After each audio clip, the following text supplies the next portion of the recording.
Hello students, welcome back to another video. तो हम new batch 2026-27 की क्लासेस स्टार्ट कर चुके हैं बीए के हर एक सेमेस्टर के हर एक सब्जेक्ट की।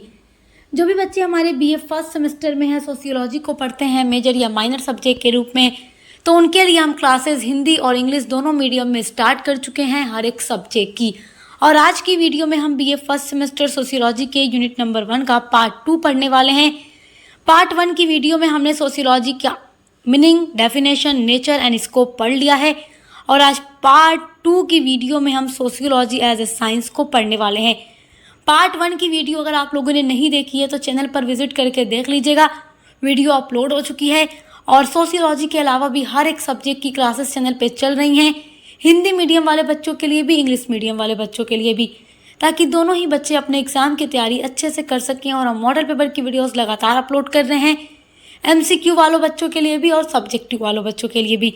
तो चलिए पढ़ते हैं sociology as a science, because ये आपके एग्जाम के लिए बहुत ही इंपॉर्टेंट है। एग्जाम में ये क्वेश्चन ज़रूर पूछता है।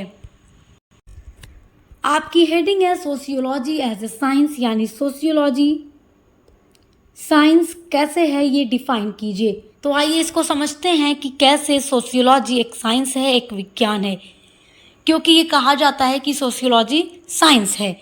तो सोशियोलॉजी एज अ साइंस आपकी हेडिंग है। उसके बाद देखिए, sociology is called a science. Sociology को कहा जाता है science because it studies human society. ये स्टडी करती है ह्यूमन सोसाइटी की। ये सारी चीज़ें आप पार्ट 1 की वीडियो में पढ़ चुके हैं, तो उम्मीद करती हूँ आप समझ पा रहे होंगे। देखिए, sociology is called a science because it studies human society in a systematic, organised and logical way. तो ये एक सिस्टमैटिक वे में, ऑर्गेनाइज्ड वे में और एक लॉजिकल वे में human society, human behaviour, social institution, social groups, हर एक चीज़ की स्टडी करती है एक सिस्टमैटिक वे में। और ये कहा जाता है कि जो सोशियोलॉजी है एक सिस्टमैटिक वे में ह्यूमन सोसाइटी की स्टडी करती है, so that is science. Just like natural sciences, देखिए जो सोशियोलॉजी है ये एक सोशल साइंस बोला जाता है, सोशल साइंस। तो ये ह्यूमन सोसाइटी की स्टडी करती है एक सिस्टमैटिक वे में, तो उस वजह से इसको साइंस भी कहा जाता है। लेकिन जो नेचुरल साइंस होते हैं, just like physics, chemistry, biology, study nature, sociology studies human behaviour. तो जो भी नेचुरल साइंस हैं वो स्टडी करते हैं किस चीज़ की, नेचर की स्टडी करते हैं। बट सोशियोलॉजी जो है स्टडी करता है ह्यूमन बिहेवियर की, रिलेशनशिप की, इंस्टीट्यूशन की एंड सोशल प्रोसेसेस की। तो देखिए, जितने भी नेचुरल साइंस हैं उनकी तरह ही हमारा सोशियोलॉजी भी स्टडी करता है एक सिस्टमैटिक वे में, तो इसलिए ये एक साइंस होता है और एक सिस्टमैटिक वे में स्टडी करता है, इसीलिए इसको साइंस कहा जाता है। वरना तो ये सोशल साइंस है। किसकी तरह ये सोशल साइंस है? हिस्ट्री की तरह, पॉलिटिकल साइंस की तरह, साइकोलॉजी की तरह, इकोनॉमिक्स की तरह ये सोशल साइंस है। बट जिस तरीके से नेचुरल साइंस नेचुरल चीज़ों की स्टडी करते हैं, तो हमारा सोशियोलॉजी सोसाइटी की स्टडी करता है एक सिस्टमैटिक वे में, so that is called science. I hope कि आप समझ रहे होंगे। आपकी अगली हेडिंग है why sociology is a science. ये क्वेश्चन एग्जाम में पूछ सकता है आपसे। This is very very most important question, तो आप इसको नोट कर लीजिए, why sociology is a science. तो यहाँ पर कई सारे पॉइंट्स के थ्रू मैं आपको बताने वाली हूँ कि सोशियोलॉजी एक साइंस है तो क्यों है, why sociology is a science, क्यों सोशियोलॉजी एक साइंस है। फर्स्ट आपका पॉइंट है, इट यूजेस, ये यूज़ करता है ऑब्जर्वेशंस को, सर्वेस को और रिसर्च को। तो ऑब्जर्वेशन, सर्वे और रिसर्च मेथड का यूज़ करके इसमें फैक्ट्स को कलेक्ट किया जाता है।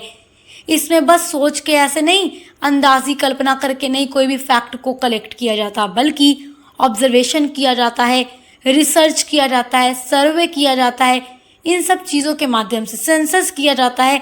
इन सब चीज़ों के बाद ही, मतलब इन्हीं सारे मेथड्स को यूज़ करके ही फैक्ट्स को, डेटा को कलेक्ट किया जाता है। सो इसलिए जो सोशियोलॉजी है ये एक साइंस है। चलिए देखिए, आपका सेकेंड पॉइंट है, it look for patterns and causes in society. देखिए, ये सोसाइटी में पैटर्न और कॉज को भी ढूंढता है। पैटर्न क्या है सोसाइटी के अंदर, कॉजेज यानी वजह क्या है, उनको सॉल्व करने के लिए तरीके भी बताता है। तो जो सोशियोलॉजी है ये पैटर्न्स और कॉजेज भी ढूंढता है। थर्ड आपका पॉइंट है it makes theories and explanation about how society work.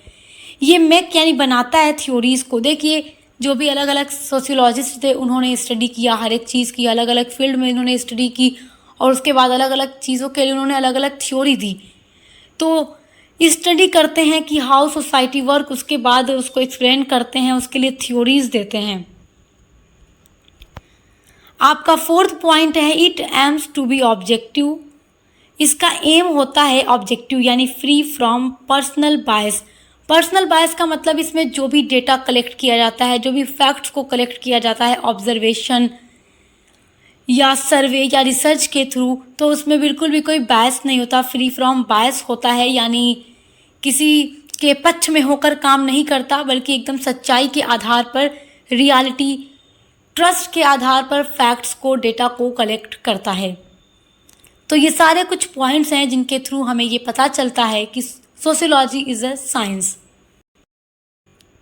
देखिए आपकी जो नेक्स्ट हेडिंग है वो है features of sociology as a science. This is very very most important question, तो आप इसको नोट कर लीजिएगा, स्क्रीनशॉट कर लीजिएगा, बिकॉज ये आपके एग्जाम के लिए वेरी वेरी इंपॉर्टेंट टॉपिक है। क्वेश्चन आपसे पूछ सकता है explain the features of sociology as a science. तो आपके लिए सारे पॉइंट्स बहुत ज़्यादा हेल्प करेंगे एग्जाम में।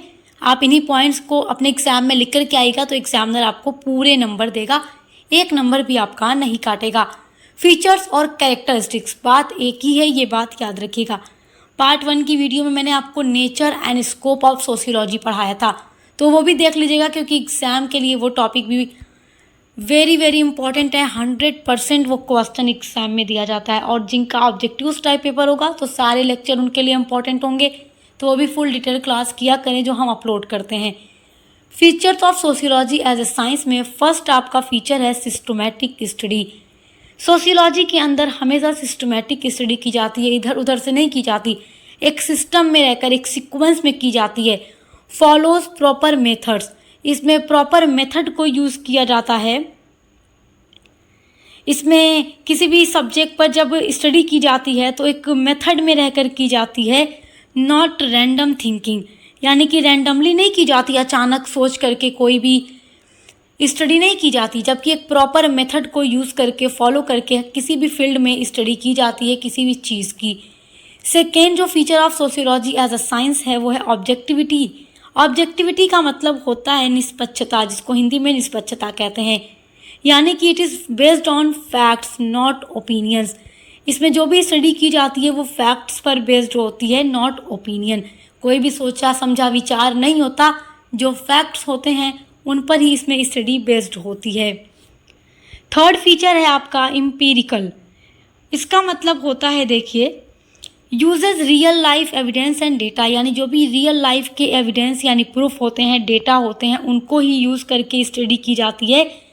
जो भी रियल लाइफ के एविडेंस यानी प्रमाण होते हैं, सबूत होते हैं, या जो भी डेटा यानी जिनको हिंदी में आंकड़ा बोलते हैं, उनको ही यूज़ करके किसी भी चीज़ पर स्टडी की जाती है, रिसर्च किया जाता है। तो इसमें हमेशा याद रखिएगा कि सोशियोलॉजी में real life evidence and data को यूज़ किया जाता है, जिसकी वजह से ये एक साइंस है।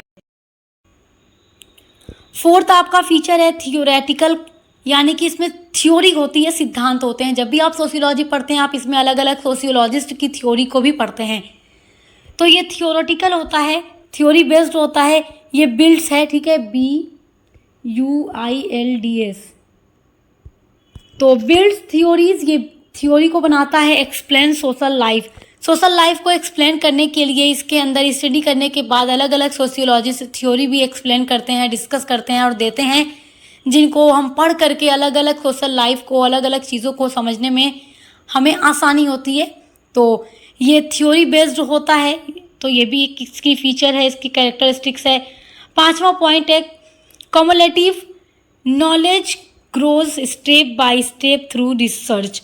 तो ये नॉलेज पर बेस्ड होता है, क्योंकि नॉलेज के through he step by step research किया जाता है। तो इसके लिए काफ़ी ज़्यादा नॉलेज होना चाहिए, एक स्किल वाला पर्सन होना चाहिए जो डेटा को कलेक्ट करेगा और रिसर्च करेगा, ऑब्जर्वेशन के थ्रू सब कुछ करेगा, सर्वे के थ्रू करेगा, नॉट ओपिनियन। तो इसमें रियल लाइफ एविडेंस और डेटा होते हैं, ओपिनियन नहीं होता। 6 आपका फीचर है प्रिडिक्टिव, यानी कि helps to predict future social trends, यानी कि जो भी भविष्य में हो सकता है उसके बारे में अनुमान लगाने में भी ये मदद करता है। कुछ ऐसे इवेंट होते हैं या कुछ ऐसे एक्सटेंट होते हैं कुछ हद तक, यानी कि कुछ हद तक, ये एक्स है, ठीक है, ई के बाद एक्स यहाँ पर बना हुआ है, यहाँ पर EXTENT। तो कुछ हद तक फ्यूचर में क्या हो सकता है उसके बारे में कल्पना कर सकते हैं। तो ये सब कुछ क्या है, इसके थ्रू हम कह सकते हैं कि ये एक साइंस है। तो जब हम सोशियोलॉजी को एज अ साइंस पढ़ते हैं तब आपको ये फीचर्स लिखने में एग्जाम में काफ़ी ज़्यादा आसानी होगी, क्योंकि जब आपसे एग्जाम में क्वेश्चन पूछेगा why sociology is a science, तो आप पूरा एक्सप्लेन करके ये फीचर्स ज़रूर लिखिएगा, जिससे आपको नंबर बहुत अच्छे मिलेंगे। तो आई होप कि आज के टॉपिक को आप बहुत अच्छे से समझ गए होंगे। तो जो आपकी यूनिट नंबर 1 है वो 2 पार्ट में कंप्लीट हो गई। अब हम आपकी यूनिट नंबर 2 पढ़ेंगे। तो अब मिलते हैं अगली वीडियो के साथ।